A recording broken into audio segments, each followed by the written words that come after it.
ರಕ್ಷಣಾ ಕ್ಷೇತ್ರಕ್ಕೆ ಸಂಬಂಧಿಸಿದಂತೆ ಭಾರತ ಈಗ ಜಗತ್ತಿನಲ್ಲೇ ಅತಿ ದೊಡ್ಡ ಶಕ್ತಿಯಾಗಿ ಹೊರಹೊಮ್ಮುತ್ತಿದೆ. ನಮ್ಮ ಭಾರತೀಯ ಸೇನೆ ಜಲ, ಭೂ ಹಾಗೂ ವಾಯು ಮಾರ್ಗದಲ್ಲಿ ಶತ್ರುಗಳ ಯಾವುದೇ ಕುತಂತ್ರಗಳಿಗೆ ತಕ್ಕ ತಿರುಗೇಟು ನೀಡಲು ಫುಲ್ ರೆಡಿಯಾಗಿದೆ. ಇದಕ್ಕೆ ಪುಷ್ಟಿ ನೀಡುವಂತೆ ಇದೀಗ ಭಾರತದ ರಕ್ಷಣಾ ಕ್ಷೇತ್ರದಿಂದ 3 ಅತಿದೊಡ್ಡ ಸುದ್ದಿಗಳು ಹೊರಬಿದ್ದಿವೆ. ಒಂದೆಡೆ ಭಾರತೀಯ ವಾಯುಪಡೆ ತನ್ನ S-400 Sudarshan long range air defence system ಆಪರೇಷನ್ನ ವಿಡಿಯೋವೊಂದನ್ನು ರಿಲೀಸ್ ಮಾಡಿ ಶತ್ರುಗಳ ಎದೆಯಲ್ಲಿ ನಡುಕ ಹುಟ್ಟಿಸಿದೆ. ಮಿಲಿಟರಿ ಇತಿಹಾಸದಲ್ಲಿ ಇದು ಅತಿ ಉದ್ದದ ದೂರದ ಇಂಟರ್ಸೆಪ್ಟ್ ಎಂದು ವಾಯುಪಡೆ ಹೇಳಿಕೊಂಡಿದೆ. ಮತ್ತೊಂದೆಡೆ ಪ್ರಧಾನಿ ನರೇಂದ್ರ ಮೋದಿ ಅವರ ಇಸ್ರೇಲ್ ಪ್ರವಾಸ ಕೂಡ ಜಾಗತಿಕ ಮಟ್ಟದಲ್ಲಿ ಸದ್ದು ಮಾಡ್ತಾ ಇದೆ. ಭಾರತದ ಗಡಿ ಭದ್ರತೆಗಾಗಿ ಇಸ್ರೇಲ್ನ ಬಹುನಿರೀಕ್ಷಿತ ಐರನ್ ಡೋಮ್ ಹಾಗೂ ಐರನ್ ಬೀಮ್ ಟೆಕ್ನಾಲಜಿಯನ್ನ ತರುವ ಬಗ್ಗೆ ಬಿಗ್ ಟಾಕ್ ನಡೀತಾ ಇದೆ. ಇದರ ಜೊತೆಗೆ DRDO ಕೂಡ ದೇಶೀಯವಾಗಿ ಅಭಿವೃದ್ಧಿಪಡಿಸಿದ ವಿಶರ್ಡ್ಸ್ ಮಿಸೈಲ್ನ 3 ಯಶಸ್ವಿ ಪರೀಕ್ಷೆಗಳನ್ನು ನಡೆಸುವ ಮೂಲಕ ರಕ್ಷಣಾ ವಲಯದಲ್ಲಿ ಹೊಸ ಸಂಚಲನವನ್ನು ಸೃಷ್ಟಿಸಿದೆ. ಬನ್ನಿ ಇವತ್ತಿನ ವಿಡಿಯೋದಲ್ಲಿ ಈ ಎಲ್ಲ ಅಂಶಗಳನ್ನು ಡೀಟೇಲ್ ಆಗಿ ನೋಡೋಣ. ಪಾಕ್ನೊಳಗೆ 300 ಕಿಲೋಮೀಟರ್ ನುಗ್ಗಿ ಹೊಡೆದ S-400. ವಾಯುಸೇನೆಯಿಂದ ಜಗತ್ತಲ್ಲೇ ಅತಿ ದೂರದ ದಾಳಿ. ವೀಕ್ಷಕರೇ, ಭಾರತೀಯ ವಾಯುಪಡೆ ಫೆಬ್ರವರಿ 26ರಂದು ರಿಲೀಸ್ ಮಾಡಿರುವ ಒಂದು ವಿಡಿಯೋ ಈಗ ಜಗತ್ತಿನಾದ್ಯಂತ ವೈರಲ್ ಆಗ್ತಾ ಇದೆ. ಈ ವಿಡಿಯೋದಲ್ಲಿ ನಮ್ಮ ರೇಡರ್ ಬಹುದೂರದಲ್ಲಿರುವ ಶತ್ರುಗಳ ಏರಿಯಲ್ ಟಾರ್ಗೆಟ್ ಅನ್ನು ಪತ್ತೆ ಹಚ್ಚುತ್ತದೆ.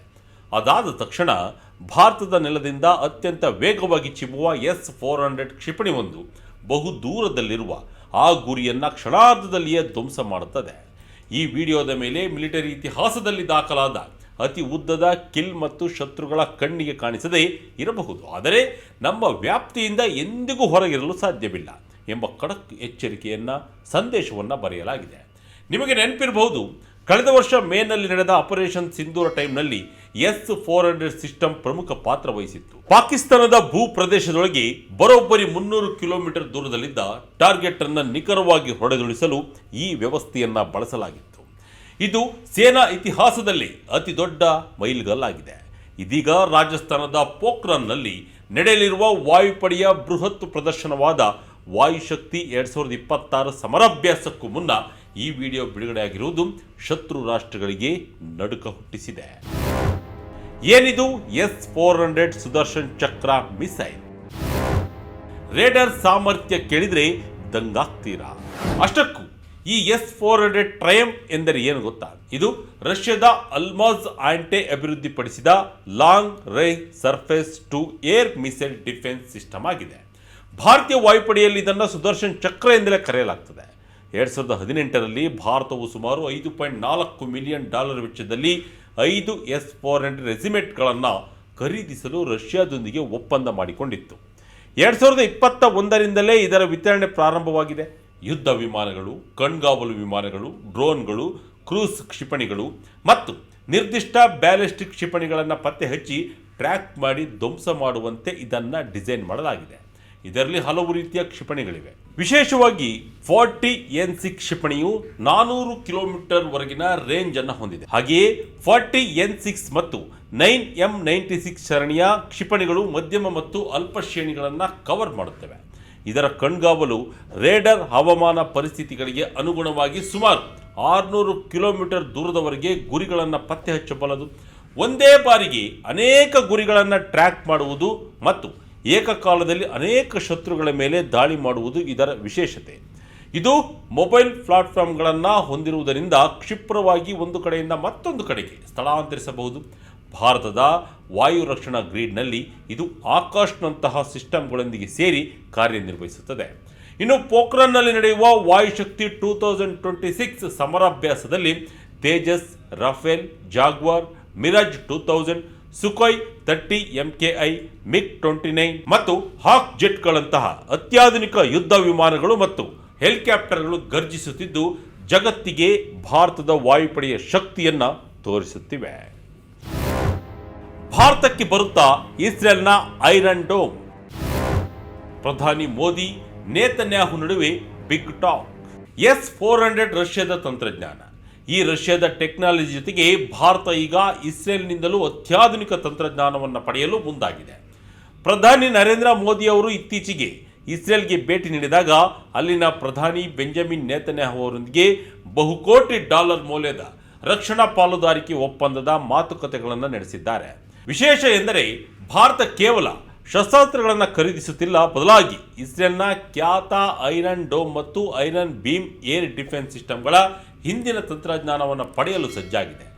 ಐರನ್ ಡೋಮ್ ಎಂಬುದು ಅಲ್ಪ ಮತ್ತು ಮಧ್ಯಮ ಶ್ರೇಣಿಯ ರಾಕೆಟ್ ದಾಳಿಗಳ ವಿರುದ್ಧ ಇಸ್ರೇಲ್ನ ಪ್ರಾಥಮಿಕ ಗುರಾಣಿಯಾಗಿದೆ. ಇನ್ನು ಐರನ್ ಬೀಮ್ ಎಂಬುದು ಲೇಸರ್ ಆಧಾರಿತ ಇಂಟರ್ಸೆಪ್ಟರ್ ಆಗಿದ್ದು, ಇದು ಡ್ರೋನ್ಗಳು ಮತ್ತು ಫಿರಂಗಿ ಶೆಲ್ಗಳನ್ನು ಅತ್ಯಂತ ಕಡಿಮೆ ವೆಚ್ಚದಲ್ಲಿ ತಟಸ್ಥಗೊಳಿಸುತ್ತದೆ. ವರದಿಗಳ ಪ್ರಕಾರ ಈ ರಕ್ಷಣಾ ಒಪ್ಪಂದವು ಬರೋಬ್ಬರಿ $10 ಬಿಲಿಯನ್ ದೊಡ್ಡದಾಗಿರಬಹುದು ಎನ್ನಲಾಗಿದೆ. ಏನಿದು ಮಿಷನ್ ಸುದರ್ಶನ್ ಚಕ್ರ? ಶತ್ರುಗಳ ಪಾಲಿಗೆ ಹೆಕ್ಸಗಾನ್ ಸಿಂಹ ಸ್ವಪ್ನ. ಭಾರತವು ಈ ಇಸ್ರೇಲಿ ತಂತ್ರಜ್ಞಾನವನ್ನ ಮಿಷನ್ ಸುದರ್ಶನ್ ಚಕ್ರದ ಅಡಿಯಲ್ಲಿ ಸಂಯೋಜಿಸಲು ಮುಂದಾಗಿದೆ. ಕಳೆದ ವರ್ಷ ಆಗಸ್ಟ್ 15ರಂದು ಪ್ರಧಾನಿ ಮೋದಿ ಘೋಷಿಸಿದಂತೆ ಇದು ಎಐ ಬೆಂಬಲಿತ ಮಲ್ಟಿಲೇಯರ್ ವಾಯು ರಕ್ಷಣಾ ಕವಚವಾಗಿದೆ. ಭಾರತವು ತನ್ನ 15,106 ಕಿಲೋಮೀಟರ್ ಭೂಗಡಿ ಮತ್ತು 7,516 ಕಿಲೋಮೀಟರ್ ಕರಾವಳಿಯನ್ನು ರಕ್ಷಿಸಲು ಮೇಕ್ ಇನ್ ಇಂಡಿಯಾ ಅಡಿಯಲ್ಲಿ ಬೃಹತ್ ಜಾಲವನ್ನು ನಿರ್ಮಿಸುತ್ತಿದೆ. ಈಗಾಗಲೇ ಇದರಲ್ಲಿ ರಷ್ಯಾದ S-400, ಇಸ್ರೇಲ್ ಅಭಿವೃದ್ಧಿಪಡಿಸಿದ ಬರಾಕ್ ಮತ್ತು ಸ್ವದೇಶಿ ಆಕರ್ಷ್ ಕ್ಷಿಪಣಿಗಳಿವೆ. ಈಗ ಐರನ್ ಡೋಮ್ ಮತ್ತು ಐರನ್ ಬೀಮ್ ಸೇರ್ಪಡೆಯಾದರೆ ಡ್ರೋನ್ಗಳು ಮತ್ತು ನಿಖರ ಮಾರ್ಗದರ್ಶಿ ಯುದ್ಧ ಸಾಮಗ್ರಿಗಳ ವಿರುದ್ಧ ಭಾರತದ ಭದ್ರತೆ ದುಪ್ಪಟ್ಟಾಗಲಿದೆ. ಇದರ ಜೊತೆಗೆ ಇಸ್ರೇಲ್ನ ಆರೋ ಡೇವಿಡ್ ಸ್ಲಿಂಗ್ ಸ್ಪೈಸ್ 1000ಗೆ ಗೈಡೆನ್ಸ್ ಕಿಟ್ಗಳು, ರಾಂಪೇಜ್ ಮತ್ತು ಐಸ್ ಬ್ರೇಕರ್ ಕ್ಷಿಪಣಿಗಳ ಬಗ್ಗೆಯೂ ಮಾತುಕತೆ ನಡೆಯುತ್ತಿದೆ. ಮೋದಿಯವರ ಭೇಟಿಗೂ ಮುನ್ನ ಮಾತನಾಡಿದ ಇಸ್ರೇಲ್ ಪ್ರಧಾನಿ ನೇತನ್ಯಾಹು, ತೀವ್ರಗಾಮಿ ದೇಶಗಳ ವಿರುದ್ಧ ನಿಲ್ಲಲು ಭಾರತವು ಹೆಕ್ಸಗನ್ ಪಾಲುದಾರಿಕೆಯ ಭಾಗವಾಗುತ್ತಿದೆ.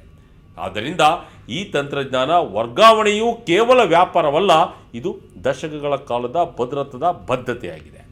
ಈ ಒಪ್ಪಂದವು ದ್ವಿಪಕ್ಷೀಯ ರಕ್ಷಣಾ ಸಂಬಂಧಗಳನ್ನು ವಿಶೇಷ ಕಾರ್ಯತಂತ್ರದ ಪಾಲುದಾರಿಕೆಯ ಮಟ್ಟಕ್ಕೆ ಕೊಂಡೊಯ್ಯಲಿದೆ ಎನ್ನಲಾಗ್ತಿದೆ. DRDOದಿಂದ ಮತ್ತೊಂದು ಭರ್ಜರಿ ಸಾಧನೆ. ವಿಸ್ರೋಡ್ಸ್ ಕ್ಷಿಪಣಿಯ 3 ಪರೀಕ್ಷೆಗಳು ಸಕ್ಸಸ್. ಒಂದೆಡೆ ದೇಶೀಯ ತಂತ್ರಜ್ಞಾನಗಳ ಸಂಯೋಜನೆ ಆಗುತ್ತಿದ್ದರೆ, ಇನ್ನೊಂದೆಡೆ ನಮ್ಮ ಸ್ವದೇಶಿ ರಕ್ಷಣಾ ಸಂಶೋಧನೆ ಮತ್ತು ಅಭಿವೃದ್ಧಿ ಸಂಸ್ಥೆ ಅಂದರೆ DRDO ಕೂಡ ಹಿಂದೆ ಬಿದ್ದಿಲ್ಲ. ಶುಕ್ರವಾರ ಒಡಿಶಾ ಕರಾವಳಿಯ ಚಂಡೀಪುರದಲ್ಲಿ ಇಂಟಿಗ್ರೇಟೆಡ್ ಟೆಸ್ಟ್ ರೇಂಜ್ನಿಂದ ಅತ್ಯಂತ ಅಲ್ಪ ಶ್ರೇಣಿಯ ವಾಯು ರಕ್ಷಣಾ ಸಂಸ್ಥೆ ಅಥವಾ ವಿಶೋಡ್ನ ಸತತ 3 ಯಶಸ್ವಿ ಹಾರಾಟ ಪರೀಕ್ಷೆಗಳನ್ನು DRDO ನಡೆಸಿದೆ. ಈ ವಿಶೋಡ್ ಎಂಬುದು ಸೈನಿಕರಿಗಾಗಿ ವಿನ್ಯಾಸಗೊಳಿಸಲಾದ ಪೋರ್ಟಬಲ್, ಭುಜದ ಮೇಲಿಂದ ಉಡಾವಣೆ ಮಾಡಬಹುದಾದಂಥ ಮಿಸೈಲ್ ಆಗಿದ್ದು, ವಿಭಿನ್ನ ವೇಗ, ಅಂತರ ಮತ್ತು ಎತ್ತರಗಳಲ್ಲಿ ಅತಿ ವೇಗವಾಗಿ ಚಲಿಸುವ ಶತ್ರುಗಳ ಡ್ರೋನ್ಗಳು ಮತ್ತು ವಿಮಾನಗಳಂತಹ ಗುರಿಗಳನ್ನು ಕ್ಷಣಮಾತ್ರದಲ್ಲಿ ಹೊಡೆದುಳಿಸುವ ಸಾಮರ್ಥ್ಯವನ್ನು ಸಾಬೀತುಪಡಿಸಿದೆ. ರಕ್ಷಣಾ ಸಚಿವ ರಾಜನಾಥ್ ಸಿಂಗ್ ರವರು DRDO ಸಾಧನೆಯನ್ನು ಶ್ಲಾಘಿಸಿದ್ದು, ಇದು ಆತ್ಮನಿರ್ಭರ್ ಭಾರತ ಕಡೆಗಿನ ಮಹತ್ವದ ಹೆಜ್ಜೆ ಎಂದಿದ್ದಾರೆ.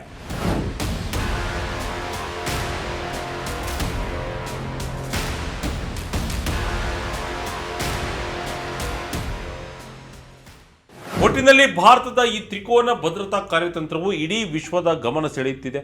ಪಾಕಿಸ್ತಾನದೊಳಗೆ 300 ಕಿಲೋಮೀಟರ್ ಗುರಿ ಇಡುವ S-400 ದೀರ್ಘ ಶ್ರೇಣಿಯ ಬ್ರಹ್ಮಾಸ್ತ್ರವಾದರೆ, ಇಸ್ರೇಲ್ನ ಐರನ್ ಡೋಮ್ ಮತ್ತು ಐರನ್ ಬೀಮ್ ಮಧ್ಯಮ ಮತ್ತು ಅಲ್ಪಾವಧಿಯ ರಾಕೆಟ್ಗಳಿಗೆ ಗುರಾಣಿಯಾಗಲಿದೆ.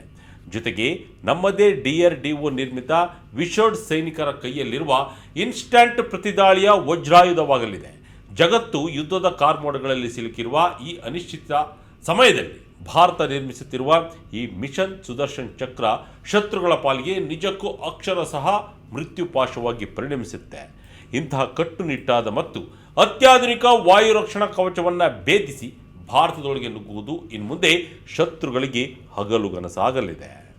ಇದಾಗಿತ್ತು ಈ ಕ್ಷಣದ ಇಂಟ್ರೆಸ್ಟಿಂಗ್ ಸ್ಟೋರಿ. ಇದೇ ರೀತಿಯ ಸ್ಟೋರಿಗಾಗಿ Vijaya Karnataka website, YouTube page, Facebook page follow ಮಾಡ್ತಾ ಇರಿ. ಧನ್ಯವಾದಗಳು.